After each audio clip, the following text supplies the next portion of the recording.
welcome back to my channel. It's so good to have you here. I feel like I haven't sat down and filmed in ages because, well, I haven't. But anyway, today's video is another informative one, and I kind of told you I was going to do this video in my festival recommendations video. Watch up here. I'm going to kind of take you through my experience of volunteering at a music festival, and I actually volunteered last summer at Creamfields. So I'm going to kind of take you through like what company I went with, what we did, like our shifts, just all of everything you need to know basically if you're interested in volunteering at Creamfields, or I'm sure other festivals are similar. As always, it would mean so much for me if you comment, like, subscribe, and if you do enjoy this video, give it a big thumbs up below, and let's get into it. Obviously, there's the question, why did I choose to volunteer when I could just go and attend the festival and not work and just enjoy the whole time? So basically, last year on my master's course, I had to do some work experience, and being able to volunteer at Creamfields was hours for it. So that's one of the main reasons I did it. I did it with my sister also, but we've always kind of wanted to go to Creamfields, but like a ticket, it's just even like a standard camping is like over £200 for the weekend, and I don't have £200 to be spending, plus outfits, camping gear, food, drinks, everything. So we looked into volunteering. So the company we actually volunteered with is called Festaff. I'll leave like a link down below. We signed up quite late, I think like July, but they still had spaces. Some of the roles were gone, so I'll kind of take you through what the roles were and then what we did and kind of the whole process. But yeah, so when you sign up, I think you have to pay like a £10 or £15 admin fee, and then you have to pay another £10 when you get there as a deposit, but you get that back when you like sign out. There were 3 roles you could do. So there was, please note this is all voluntary, so it's not paid. So there was bar staff. Now I obviously didn't do the bar staff, but lots of people did. However, with the bar staff, there's also companies who pay staff to be there. So I kind of heard people saying that like there was a bit of a, I don't know, but you know, and it's a longer day, if you will, like it's a lot going on. So I don't know if I could volunteer and do the bar staff, because we picked to do the info point. So basically what we were told that meant we'd be on the information point within the festival, so everyone can come to us and ask questions and we'd hopefully answer them. So I'll get more into what we did for that in a second. And then the final one is the ticket scanners. So we also did one day of that on the final day. So that is basically when you come into the festival, you're the one that scans the ticket and then let you through. So those are the 3 roles. What you get in return is access to the staff campsite, staff car park, and also you get your free festival ticket in like return for working at the festival. So obviously you did have to work shifts, so some bits you missed, but if you plan your shifts you can pretty much get you can work whatever. So what we had to do with Festaff, we had to work 3 8-hour shifts, and the way they kind of allocate them is you have to do one earlier one throughout the day kind of time, and then one later one. So I'll kind of go through the days we had for that. So the first shift we had was the later one, so I don't think we started until maybe like 1 or 2 in the afternoon, because I remember in the morning before everyone had arrived, my sister and I were like just walking around just seeing it. It was like mad to see it just like empty. And on the first day we were put on the accessibility info point, so everyone's kind of like moving in then. So what we did, we didn't really do anything on an info point, I can't lie. We more did just helping people set up. With it being the accessibility campsite, obviously some people weren't able to walk, so we had to kind of help them and their group just set up where they want to go. Kind of obviously if they have certain needs, they need more space, we had to kind of like allocate for that. If they needed to be hooked up to electricity for the machines, then we had to like obviously accommodate to that as well. So we worked quite a lot with the site manager and we're just kind of doing what we were told. That day, that was probably the worst one. It was cold and it was long. And then the Friday we had off, thankfully, which was actually our favourite day. So we were happy that we got that off, line-up wise. And then on the Saturday we did our middle shift. So I believe that one was 12 until 8, which was kind of more of a later-ish finish. Obviously not as late as the one before, which I think we finished at like 10, but we got off like an hour early, so that was good. But on the Saturday, the music actually goes, like the festival's on till 4 in the morning, so we still had, like, by the time we finished our shift and got ready and had pre's, we still had like 7 hours of like enjoyment time, so like that was fine. We were actually working on the info point in the main arena, so basically the main things we were asked was, where's the first aid tent, which was literally right next door. So we were like, next door.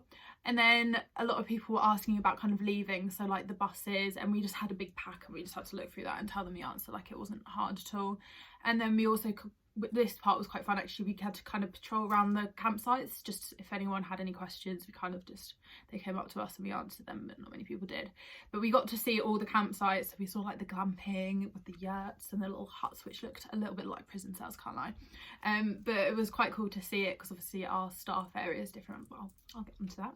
And then on the final day, on the Sunday, we were on ticket scanning on the main gate, and we did that from 10 till 6, but the gate didn't actually open till 11, so we kind of just got to chill for an hour. And I remember I was feeling dead at this point after the night before, so I was like happy for that hour of downtime. And then I think we were put on there because Sunday was obviously the last day of the festival, so it's just day tickets. And also Swedish House Mafia were on that day, so literally so many people came just for that, so they just needed more staff there. That shift, it went so quickly, but it was so hot, and I was just stood in the sun like hungover all day, and I was just like, oh, I'm dying. But they were really good with it. If they like saw you like needed a break, they'd like, the supervisor just would come on, take your scanner, and you kind of just stand in the shade for a minute. So yeah, just 8-hour shifts, 3 of them, really easy to do, not hard work at all. You got half an hour lunch breaks, and you got £10.50 lunch, yeah, £10.50 lunch tokens that you could spend at pretty much any of the like food vendors inside the festival.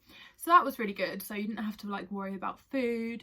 And also there was always charging points like within the electricity on these points where we were, so we could just charge our phones and portable chargers, which was obviously a bonus for being at a festival. So that's what we did. In terms of what was different for like the staff, was we had to get there on the Wednesday, I believe it was. So we went down on the Wednesday and we had to check in, and we had our own staff car park. Now this is the bit that just made it so much better working there. So I've kind of had friends that have been to Creamfields before, and I've heard of other festivals, and I've always heard about the dreaded walking with all your stuff from the car to where you're gonna camp, and you have to carry it all at once. But no, oh no, the staff car park, which is right next door, one field over from the staff campsite, you can go back and forth to your car as much as you want. You can sleep in your car, like, you're fine. So that, honestly, the short distance and being able to do that made it so much easier. So I think we did, like, me and my sister did 2 trips. Like, we might have been able to do it in one, it just would have been a bit uncomfortable, and it was raining when we first got there, so we wanted to kind of like not struggle. So that was, honestly, that was so ideal. And I'll try and I found this picture on Twitter the other day. I'll insert a picture to kind of like around here somewhere to show you the kind of staff area, because all at the bottom, you see the arena's in the middle, where, well, that's what's called the arena, so where the festival is, and then all the campsites are like round, but obviously we're like up at the top, so we're nowhere near like anything, which is great, because if you've got a shift, you kind of want to get some sleep. That is another thing I'll say. So obviously everyone was quite accommodating of the fact that people were working, so at night it was never loud in the campsite, which obviously if you had a shift you were very grateful for. Obviously there's a lot less people working there. There's all the different companies, so from bar staff, the other volunteering companies, which I'll get onto, security, anyone there, all these companies, but there still weren't that many people. Like, you had so much space around your tent, like it was great. And each, you were kind of in like, imagine like sheep pens, you were kind of like sectioned off per company into those. And then obviously you had a load of portaloos. I mean, some of them did get a bit gross, but that's to be expected. And then you had showers. There was usually a queue for a shower, particularly in the morning, but I feel like that's to be expected. But in comparison to when I was patrolling the campsite and saw the queue for the showers, then it was nothing. So you'd probably be waiting like 5-10 minutes, and there was like, I think there was like 12 showers, so like we were absolutely fine. And there's also like a food stand there, so we could get food if you wanted, hot water. So that part of it I was so happy with. So onto the companies, because I did kind of notice a few when I was working there. So like I said, we were with a company called Festaff, and they do the big range of a lot of 3 different things you can do. And then we saw when we were there, so there's a company called, I think it's called like the Headphone, Disco Headphone, or Silent Headphone Disco company. I can't remember the exact name, but I'll put it down below. And basically we were speaking to some of the volunteers there. So on the first night, the Thursday night, there it's basically just 3 or 4 tents are open, and it's like a silent disco. So there were obviously a load of volunteers handing out headphones when you go into the tents. And if you volunteer for that company, you had to kind of work through that Thursday, like training. I think it was like a 12-hour day or something, just training you what you need to do if there's issues, blah, blah, blah. And then that was it. Once you've done that Thursday night, you get the rest of the festival for yourself, free, in the campsite, the staff campsite, staff, everything. But you're actually getting to attend the festival. So I'm really interested in seeing what that one is. I've been trying to look it up literally like since last year to see like when you can sign up, where and whatever, and I've not found anything yet, but I do look quite often. So if I found anything by the time I edit this video, then obviously I'll link it below, but if not, I'll keep an eye out. And then the final one is called the Jolly Green Sherpas. Yeah, Sherpas. And basically what they do is hand out, well, sell, they don't sell them, rent them, wheelbarrows to the campers coming in. I've heard they're a really good company to work for, and if I can't do the headphone disco, then I definitely want to try these ones.